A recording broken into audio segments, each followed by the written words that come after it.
것은 정착하지 못하는 떠돌이들이다 라는 걸 암시하기도 한다. 그래서 약간 기차를 다루는 소재가 되게 많아요. 뭐 산포 가는 길이라는 산포 가는 길이라는 소설도 있고요. 들어보셨나요? 산포 가는 길? 배워봤어요? 아, 그쵸? 산포 가는 길. 거기서도 기차가 등장하죠. 그쵸? 비슷한 맥락이라고 보시면 됩니다. 네, 여기서는 약간 이것만 알아두시면 될 것 같아.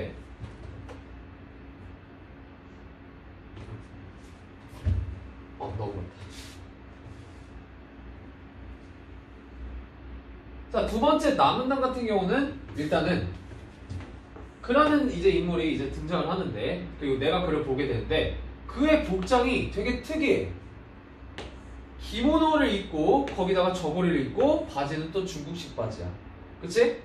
즉 한 사람의 옷차림에 뭐가 다 있어? 일본, 중국, 한국이 다 있는 거야. 약간 끔찍한 혼종. 그런 거라고 보시면 돼요. 자, 그런 그의 약간 신기한 복장에 나는 그를 흥미롭게 봐. 그치? 그리고 복장뿐만 아니라 거기 기차 안에 약간 일본인이나 중국인도 같이 있었는데 걔네들이랑 대화를 어느 정도 해.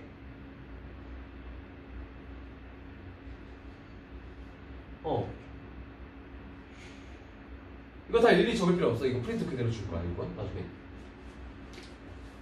그렇다면 이런 그의 외양 묘사와 행동을 통해서 알 수 있는 게 뭐냐? 그의 내력이지. 어떤 내력이냐면 이 그라는 인물은 일본에서 어느 정도 살았었고 중국에서도 어느 정도 살았던 적이 있었구나. 그러니까 복장도 이렇고 말도 어느 정도 할 수 있었구나 라는 걸 우리가 예측을 해볼 수가 있는 거야. 뭐를 통해서? 외양 묘사와 행동을 통해서. 알겠죠?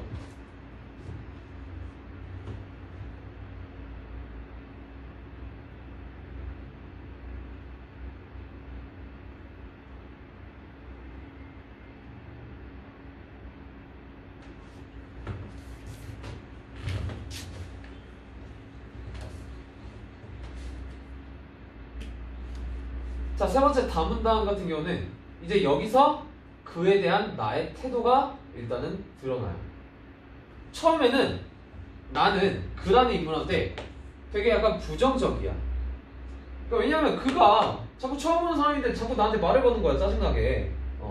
그래가지고 나는 약간 그게 싫어가지고 쌀쌀맞게 시선을 피하고요. 그리고 그에 대해서 업주찮고 밉살스럽게 느껴져요. 그래서 그가 나한테 약간 뭐 어떤 질문을 하기도 했지만 대답하기도 싫어. 그만큼 나는 그에 대해서 약간 부정적인 태도를 가지고 있는 거야. 처음 만났음에도 불구하고.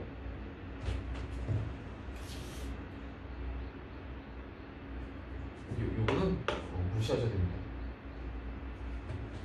아니, 여기서 중요한 거는 그에 대한 나의 첫 번째 태도, 부정적이야. 알겠죠?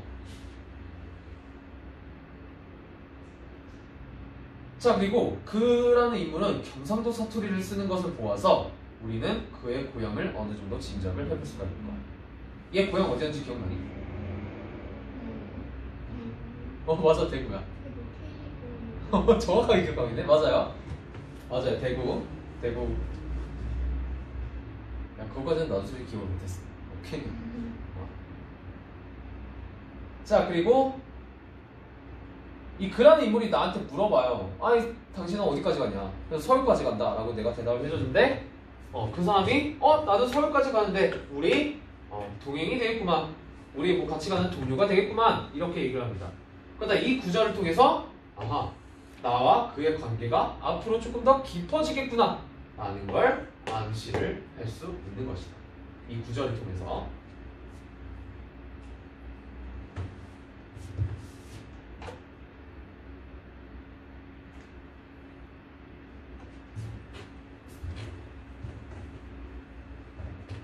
자, 다음 남은단을 보시면은 처음에는 원래 이제 그에 대한 나의 태도가 되게 부정적이었잖아. 그치? 그에 대한 나의 태도가 굉장히 부정적이었어. 안 풀어? 아니, 이거 보고 풀으라니까. 그거 거기 어디야? 그 사람 풀으라니까. 풀으라고 빨리. 처음에는 부정적이었지만 그 다음에는 나의 태도가 변화하게 됩니다. 이게 포인트 중 하나라 그랬어. 그에 대한 나의 태도 변화.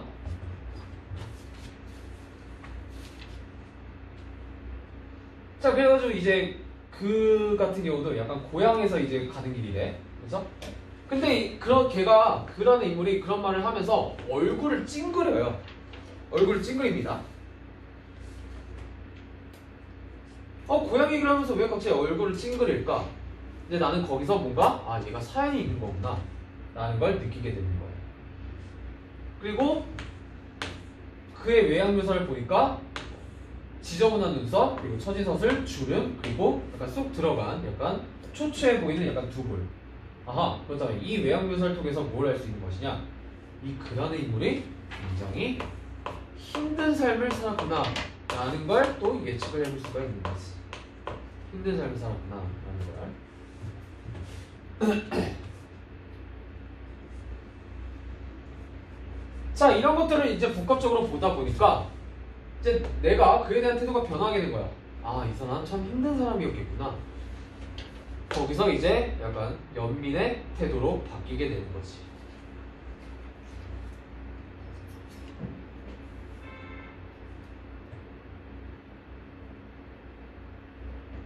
이 연민의 태도가 나의 어떤 행동에서 드러나느냐? 처음에는 약간 그의 말을 씹었다가 이제는 이런 태도로 바뀌고 나서 그의 질문에 성실하게 대답을 해주기도 하고요. 그리고 오히려 내가 그 사람한테 약간 질문하면서 당신은 어떤 사람입니까? 이렇게 관심을 가져주기도 해요.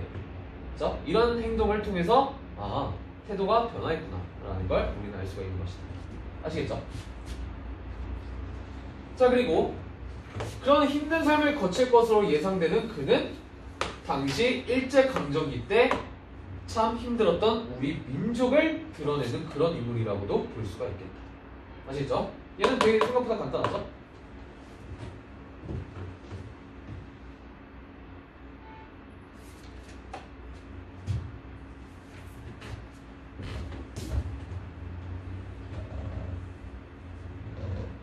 이소라의 시점 무슨 시점이다? 그렇지. 일찍 건설자 시점이다. 그 다음 주인공은 누구겠어? 나가 아니라 그야. 그라는 인물인 거야.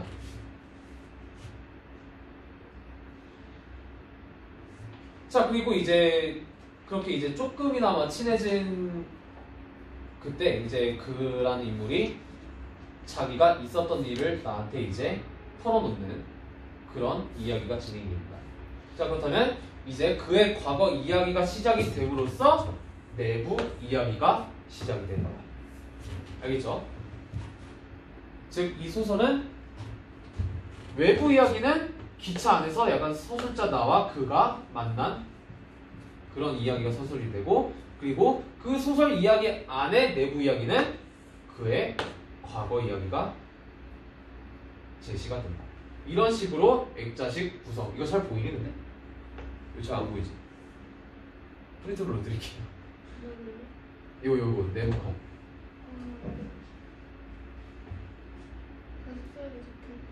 그죠? 네. 내부 이야기와 외부 이야기로 구성되어 있는 액자식 구성이다.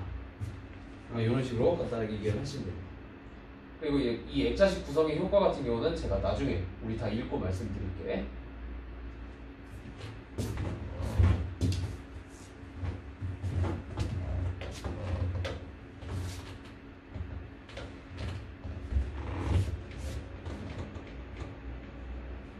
자, 두 번째 출제 포인트가 뭐라고 그랬냐면 그의 이동 경로라고 했지. 그치? 자, 여기서부터 이제 알아보면 되는 거야. 자, 그의 이야기를 들어보니까 그는 고향이 대구야. 그치? 그래가지고 약간 일제강점기가 오기 전까지는 뭐 그럭저럭 살았었는데, 그때 일제강점기가 이제 도래하고 동양정식 주식회사 중간 소작인들의 수탈로 인해서 농사를 지어도 자기한테 떨어지는 게 없는 거야. 얘네들이 다 뺏어가니까. 그러다 보니까 고향에서는 뭘 하든 먹고 살기가 힘들어지게 된 거지. 그러다 보니까 이제 다른 사람들과 마찬가지로 이 그도 대구 고향을 떠나게 돼요.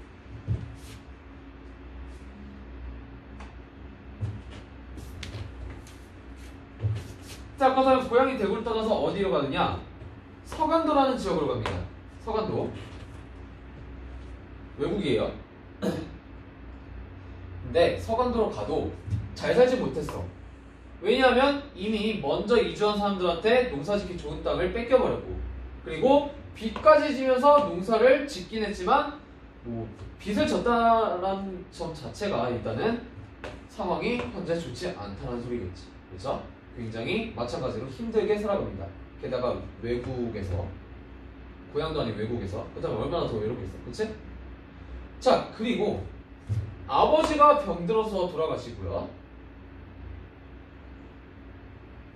그리고 4년 뒤에 어머니가 너무 힘들게 일을 하다 보니까 고된 노동과 스트레스 때문에 어머니마저 돌아가시게 됩니다. 굉장히 약간 불우한 삶이죠. 그렇죠? 자, 이러한 그의 과거가 이 소설에서는 아주 요약적으로 제시되어 있다. 즉, 오랫동안 있었던 일을 단 몇 줄의 서술 문장으로 통해서 요약적으로 제시되어 있다. 요거 잘 나와요. 요약적으로 제시되어 있다.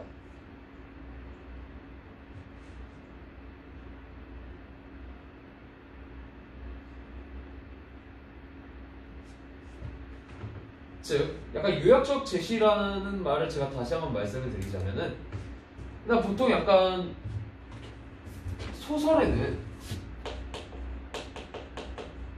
이거 우리 처음 만났을 때 하지 않았니? 기억나 안 나? 자, 소설에는 대화 장면이 있고요. 당연한 얘기겠지만, 그리고 서술 장면이 있지? 서술 장면이 있어. 보통 대화 장면 같은 경우는 요약적 제시라고 하지 않아. 왜냐하면 특정 장면을 약간 늘려드리는 거거든. 즉, 사건 전개 속도가 그렇게 빠르지 않다는 얘기지. 반면에 여기 그의 과거가 서술되어 있는 부분을 보면은 그가 그동안에 있었던 약간 서간도, 대구와 서간도에 있었던 삶을 단 몇 줄의 서술 문장만으로 제시해주고 있어. 그러다 보니까 완전히 길었던 시간 동안 있었던 일을 몇 문장으로 이렇게 압축해서 보니까 요약적으로 제시한다고 표현을 하는 거야. 이해 가십니까, 이거? 어렵진 않죠? 요약적 제시.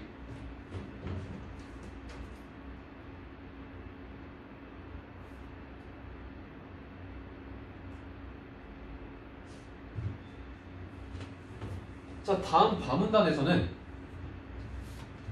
이제 그가 이제 나한테 자기 고향을 떠나온 그런 얘기를 하면서 되게 슬퍼하죠. 그래서 나 같은 경우도 약간 일단은 그에 대해서 어느 정도 친근감을 가지고 있는 상태인데 그런 그가 이제 자기의 슬픈 과거를 이야기하다 보니까 나도 마음이 안쓰러운 거야. 그러다 보니까 뭐를 해요? 술 병막에를 땁니다. 술 병막에. 왜? 그와 함께 마시려고.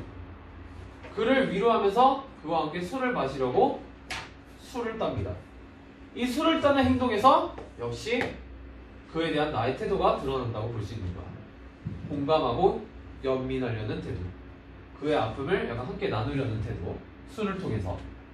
즉 점점 약간 그에게 심리적 거리감을 줄이고 있는 그런 과정이라고 볼 수 있는 거지.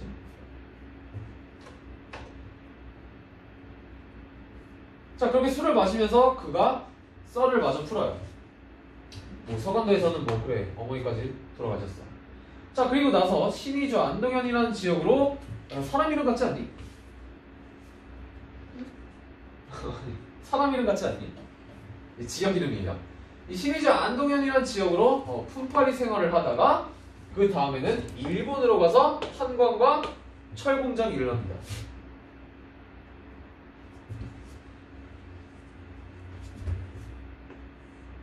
근데 문제는 뭐냐? 그렇게 많이 풍족해지진 않았어. 여전히 가난하고 힘들게 살았어.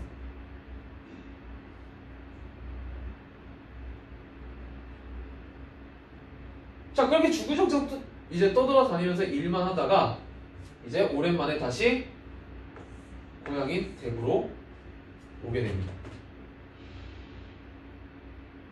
그리고 고향 들렸다가 다시 일자리를 구하러 서울 가는 기차를 탔고 여기서 나를 만나게 된 거지. 여기서 나를 만나게 된 거야.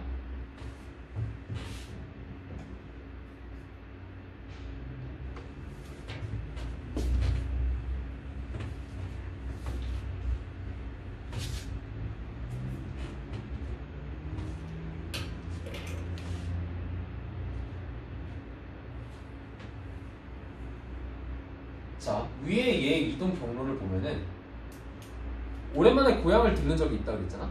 그치? 자, 그런데 오랜만에 고향을 들렸는데 문제점이 뭐야? 완전히 오랜만에 찾은 고향이 황폐화가 되어버린 거야. 그죠? 그렇다면 그 황폐화된 고향이 실질적으로 의미하는 그런 상징적 의미가 뭐냐? 당시 우리 민족의 현실을 암시하는 그런 표현인 거야. 즉, 황폐화된 고향은 당시 황폐화와 같은 우리의 민족을 보여주는 그런 구절이라고 볼 수 있겠다. 왜? 아까 그가 뭘 나타낸다고 했어? 일제강점기 때 고난을 겪었던 우리 민족을 나타낸다고 했잖아. 그죠? 그걸 고려해보면 그의 고향, 무덤같이 황폐화되어버린 그의 고향도 곧 우리 민족의 현실을 나타내는 그런 소재라고 볼 수가 있는 거야. 어렵지 않죠, 얘는?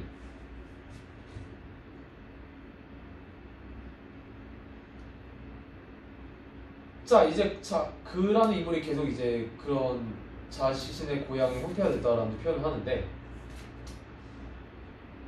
이런 구절이 있어요.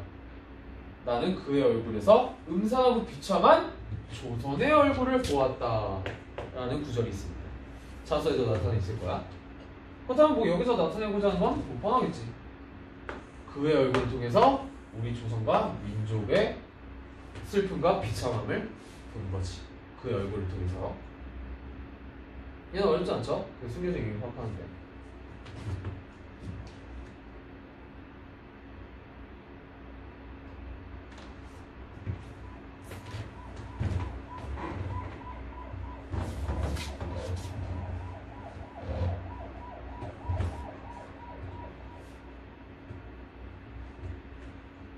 자, 그리고 아문남 같은 경우는 이제 그의 이야기를 듣다가 내가 또 물어봐요.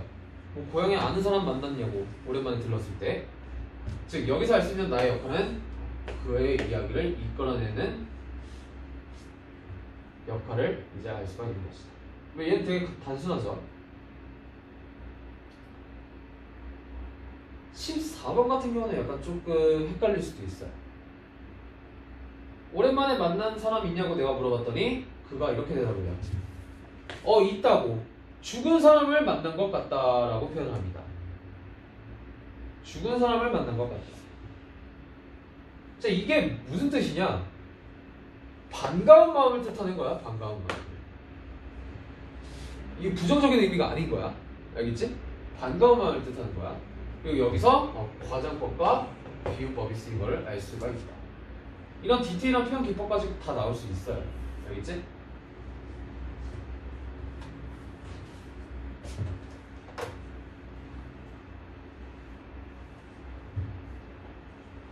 자, 그 오랜만에 만난 반가운 사람이 누구냐? 자기가 고향을 떠나오기 전에 그와 약혼 사이였던 어떤 여자가 있었대요. 그죠? 근데 이 여자한테도 약간 사정이 있어. 어떤 사람도 왜 듣고 있니? 근데 들어도 되긴 해. 너네도 이거 들어갈 수도 있어. 너네도 이거 들어갈 수도 있어. 이거 읽었는데. 아씨, 안 했다며. 이씨. 아니, 수업을 나온 거 알고. 그래요? 약간 딴짓하면서 이거 읽었구나. 그렇지. 이거 약간 들어갈 수도 있어, 너네. 자, 이 여자한테는 어떤 사정이 있냐면은 얘도 마찬가지로 고향이 대구겠죠, 이 여자도. 그죠? 근데 아비 되는 자로 인해서 기생집에 팔려버립니다. 돈을 받고, 이 아빠가 돈을 받고 기생집에 이 여자를 팔아버려요. 그리고 그녀의 남은 가족은 멀리 이사를 갑니다. 그리고 그 여자는 기생집에서 나와가지고 일본 집에서 식모살이를 하는 유모가 돼요. 그렇다면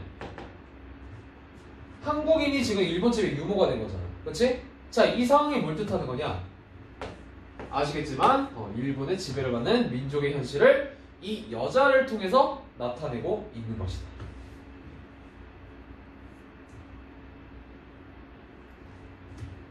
그래서 약간 그 상징적인 시대적 배경을 파악하는 데 크게 어렵지 않았을 거야.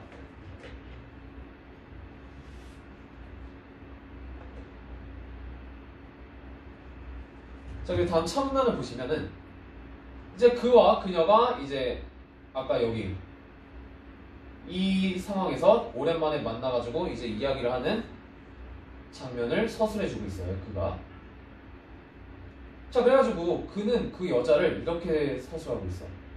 처음에는 참 예뻤는데 근데 그 숨 많던 머리가 다 벗겨지고 그리고 얼굴은 유산을 끼얹는다. 야, 어떻게 사람한테 이런 표현을 하냐, 그치? 유산을 끼얹는데. 즉, 뭘 뜻하는 거야? 예뻤던 그 여자가 참 안타깝게 변해버렸다. 그 원인이 뭐야? 너무 고생한 삶을 산 거지, 이 여자도. 그죠?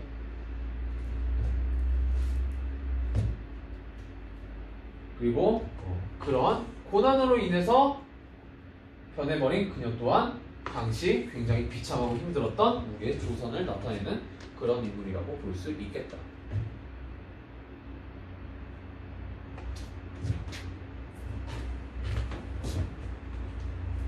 자, 거의 다 왔다. 자, 카운트다운.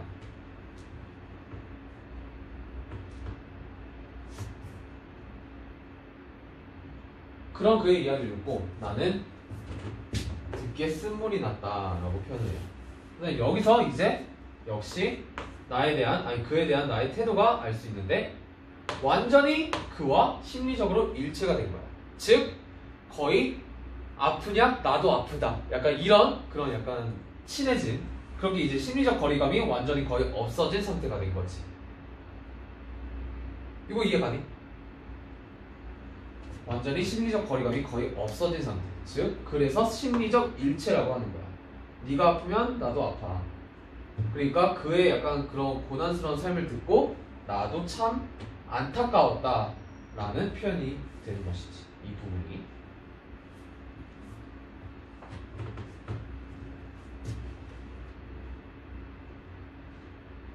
네, 여기서 중요한 거는 약간 이 심리적 일체, 심리적 거리감이 완전히 거의 없어졌다 라는 부분이 여기서 중요하고.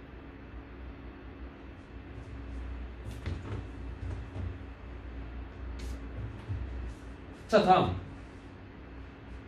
노래가 이제 마지막에 나오죠, 그쵸? 자, 노래 가사를 보면은 뭐 신장로 뭐 모시모시하고 뭐 담배 털던 노인네는 공동묘지로 가고 약간 인물 좋은 여성은 약간 육아으로 가고 약간 이런 내용의 노래야, 그치? 자, 노래 내용을 잘 보면은 다 당시 일제강점기 때 우리나라가 겪었던 그런 수모가 다 드러나 있어. 자, 신장로 그 구절을 통해서는 일제에 의해서 수탈당하는 우리의 농토를 표현한 내용이고요. 자, 여기 두 번째 같은 경우는 제가 구절 갑자기 까먹었다. 그 구절 잠깐만 읽어줄래? 두 번째 줄.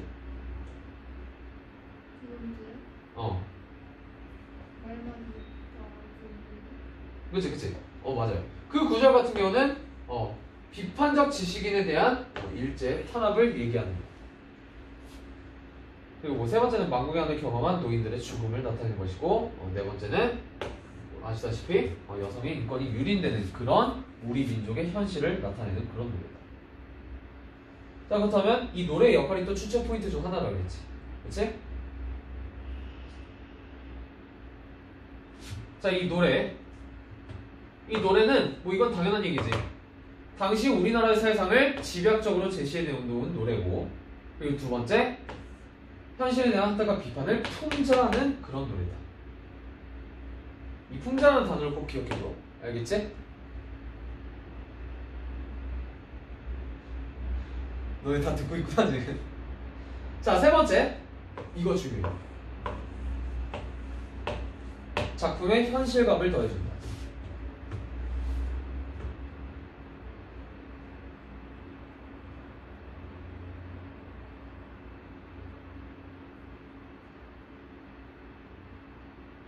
왜냐하면 이 노래 속에 나타나 있는 수모가 실제로 우리나라가 겪었던 수모잖아?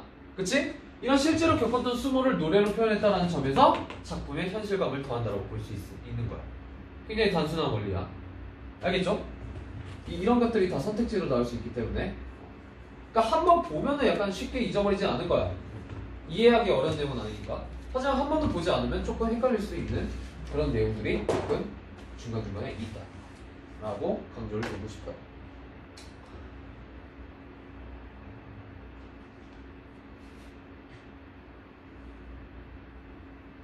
좀 쉬었다 할까? 아니면 계속 할 수 있어? 그래요? 자 그러면 아예 딱 6번만 마무리하자. 그죠? 너네도 다 들어. 너네도 나갈 확률 높아 이거.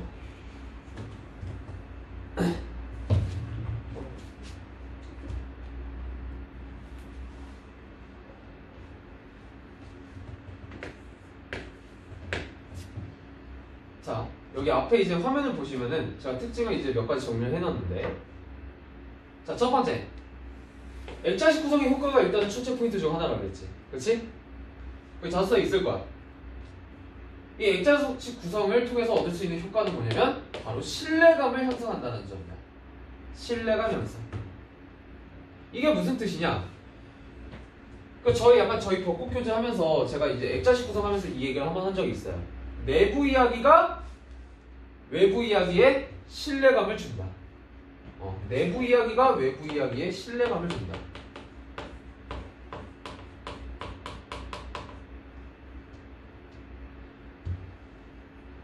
보통 이제 액자식 구성 같은 경우는 이 내부 이야기의 주제가 담겨져 있는 경우가 더 많아.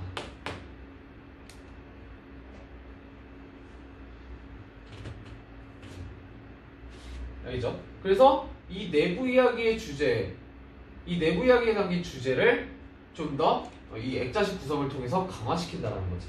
그런 점을 보자면은 액자식 구성을 통해서 신뢰감을 형성한다. 이 내용과 주제에 대한 신뢰감을 형성시키는 그런 효과를 지니고 있다고 볼 수 있는 거야. 이거 꼭 알아두시고요. 자, 그리고 두 번째, 이것도 중요하다. 1인칭 관찰자 시점을 통해서 독자의 공감을 이끌어낸다.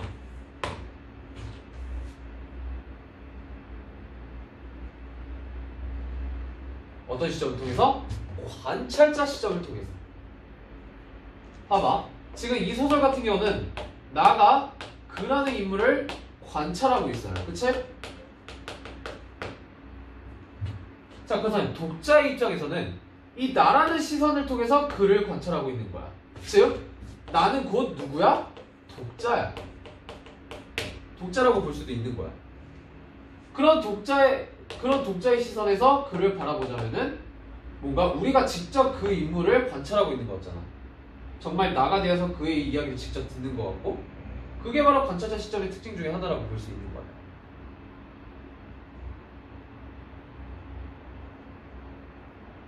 그런 특징을 고려해보자면은 1인칭 관찰자 시점은 독자의 공감을 이끌어내는 기능을 한다. 알겠죠? 자, 세 번째는 말씀드렸고요. 네 번째, 이것도 중요해요. 이것도 제가 우리 소설 벚꽃 교재 할 때 설명을 드린 바가 있는데, 자, 이 소설 같은 경우는 이거 한정으로 나오기 딱 좋다. 그라는 인물의 개성보다는 시대적 배경을 상징하는 전형성을 더 부각시킨다. 이게 도대체 무슨 뜻이냐? 보통 개성적 인물이라고 하면은 그 시대의 전형을 따르지 않는 인물을 뜻해요. 그러니까 예를 들어서 특히 약간 조선시대를 예를 들자면, 당시 조선시대 같은 경우는 약간 그 신분제가 엄청 억압적인 그런 상황이었잖아. 그쵸? 근데 간혹가다 이런 인물들이 간혹가다 있었어. 그 신분제에 반대하는 인물들이 가끔씩 존재했죠. 조선시대 소설 보면은. 예를 들어서 뭐 약간 신분을 거스르는 사랑을 하는 인물들.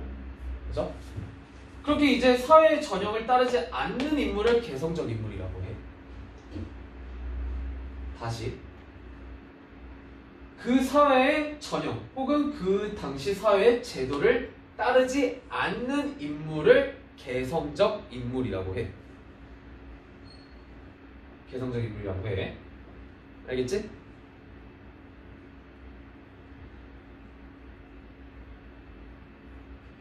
자, 근데 얘들 생각해봐, 얘들아. 이 그런 인물은 그런 시대적 전형성, 그런 당시 시대 상황에 관련이 없는 인물들이야? 아니면 그 당시의 상황의 전형성을, 그 당시 상황의 전형성과 완전히 관련이 있는 인물이야? 아까 뭐라 그랬어? 그가 뭐라 그랬어? 우리 민족의 현실이라고 그랬잖아. 그치? 그가 곧 우리 민족을 나타내는 그런 인물이라고 그랬어. 자, 그와 우리 민족은 어떤 공통점이 있어? 아주 비참하다라는 공통점이 있어.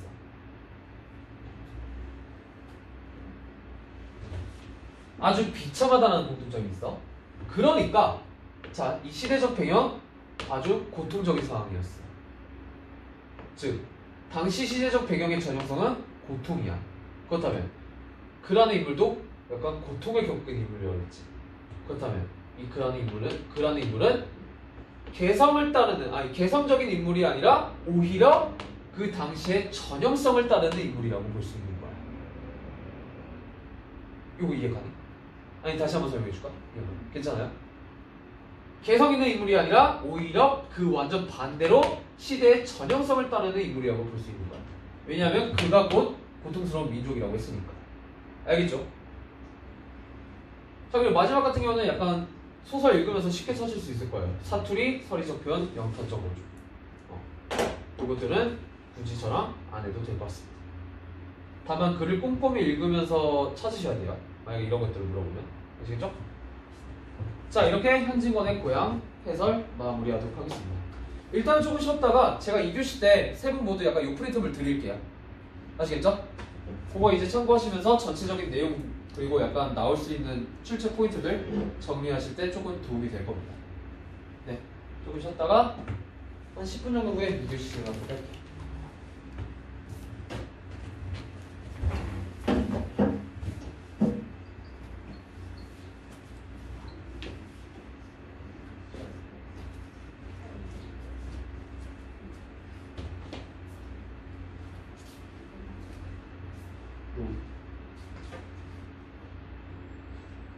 언제 푸는지 푸는 거 못 봤는데.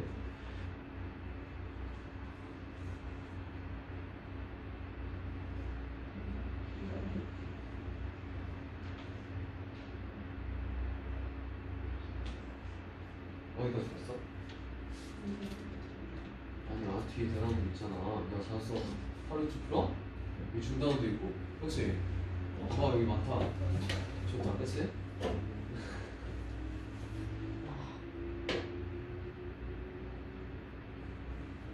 궁금한 거 없었어? 뒤에 보면 약간 중간중간 있어요. 약간 관련 문제. 그것들 풀어보시면 돼요. 아, 근데 어차피 2교시 때 우리 약간 작보에서 진행할 거라서. 그죠? 그래서 사실 일찍 끝낼 수는 없죠. 그렇지. 언제부턴가 자꾸 말대꾸를 좀 따박따박 하시는 것 같아요. 어? 아니, 얌전했던 수빈이니까.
Mm-hmm.